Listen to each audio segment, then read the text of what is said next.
प्रभु यीशु मसीह के मधुर और मीठे नाम में आप सबको जय मसीह की।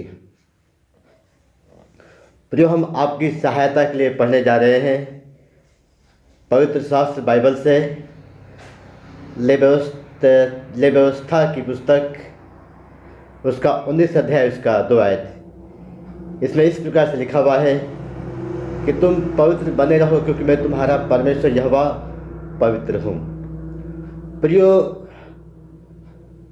इन बुरे दिनों में जीवित रहने के लिए आप पवित्रता को न छोड़ें।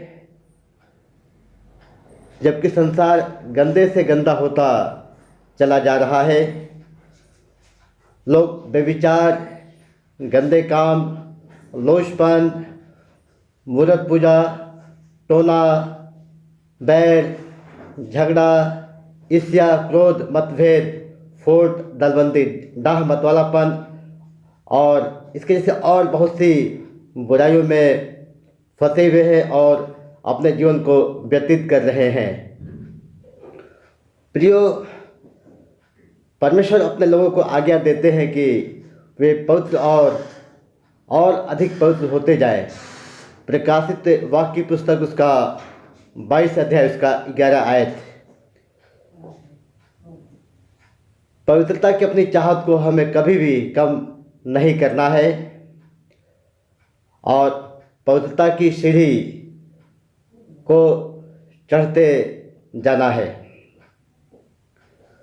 हम इस्राएलियों के बारे में देखते हैं कि जब वे मिस्र देश से निकले थे तो वे मूर्ति पूजा, अनैतिक यौनाचार, परमेश्वर की परीक्षा लेने और कुड़कुड़ाने जैसे बुरी आदतों के शिकार थे और जिसकी वजह से वे जंगल में ढेर हो गए। ये सब बातें जो उन पर पड़ी दृष्टांत की रीति पर थी और वे हमारी चेतावनी के लिए जो जगत के अंतिम समय में रहते हैं लिखी गई है। पहला कुरिन्थियों, उसका 10 अध्याय, उसका 6 से 11 आयत। पत्रिकाएं, टीवी और इंटरनेट जैसे सब प्रकार के संचार साधन तक गंदगी पहुंच गई है।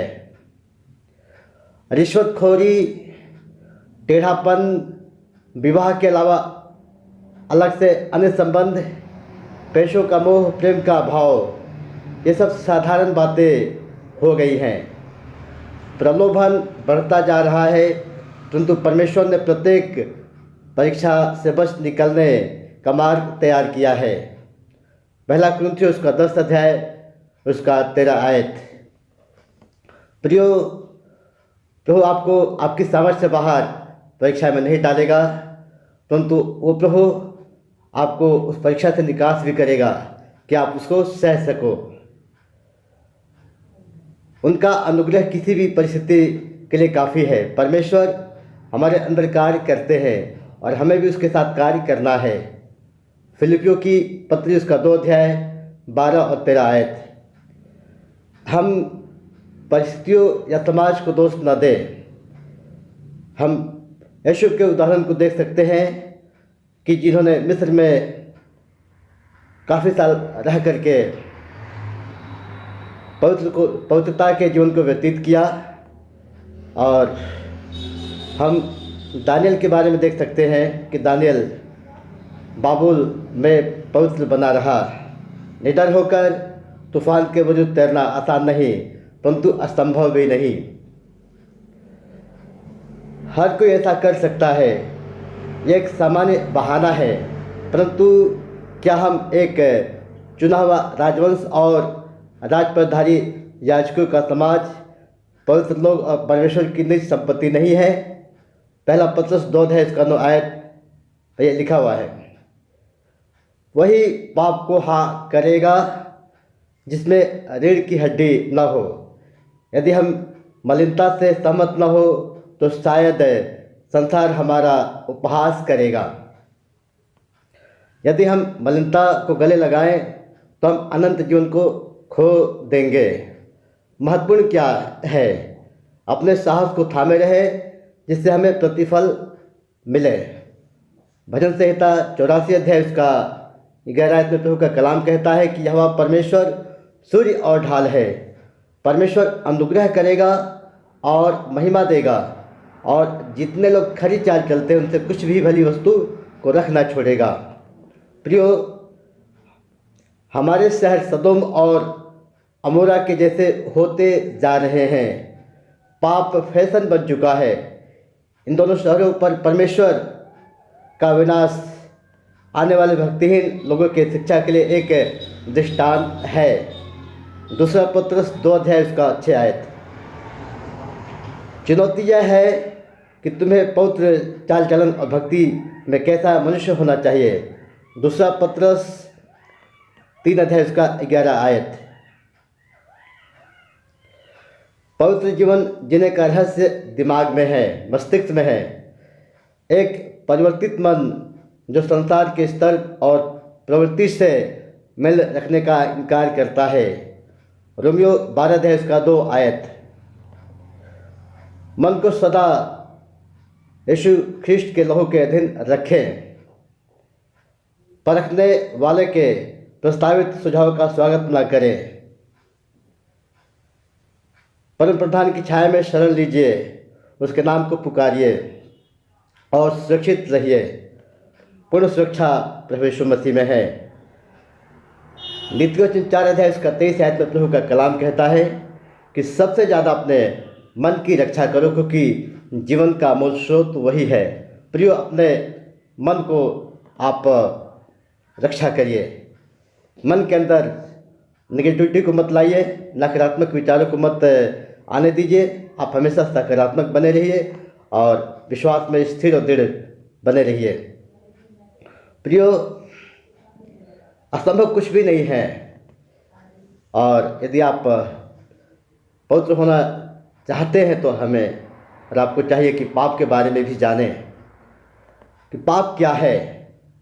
प्रभु का वचन कहता है, पहले यूहन्ना उसका 3 अध्याय उसका 4 आयत में प्रभु का कलाम कहता है कि जो कोई पाप करता है वह परमेश्वर की व्यवस्था का विरोध करता है, क्योंकि पाप परमेश्वर की व्यवस्था का विरोध है।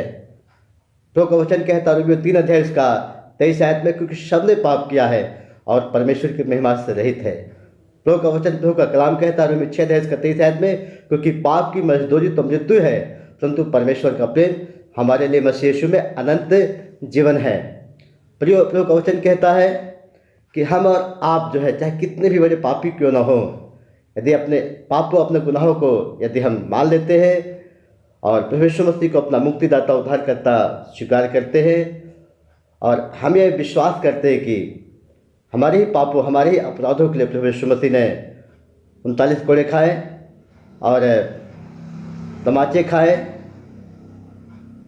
सर पे कांटों का ताज पहना, हाथ और पैरों में किले ठुकवाई और खून का एक एक कतरा हमारे आपके पापों के लिए बहा दिया, तो प्रभु का वचन कहता है कि आपके पाप क्षमा हो जाते हैं।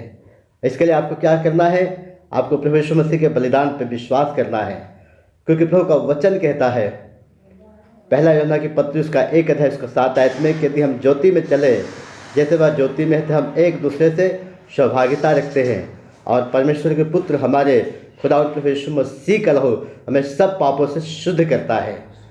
प्रभु का वचन कहता है पहला यूहन्ना की पत्री उसका 1 अध्याय उसका 9 आयत में, यदि हम अपने पापों को मान ले तो हमारे पापों को क्षमा करने और हमें सब अधर्म से शुद्ध करने में विश्वास योग्य और धर्मी परमेश्वर है।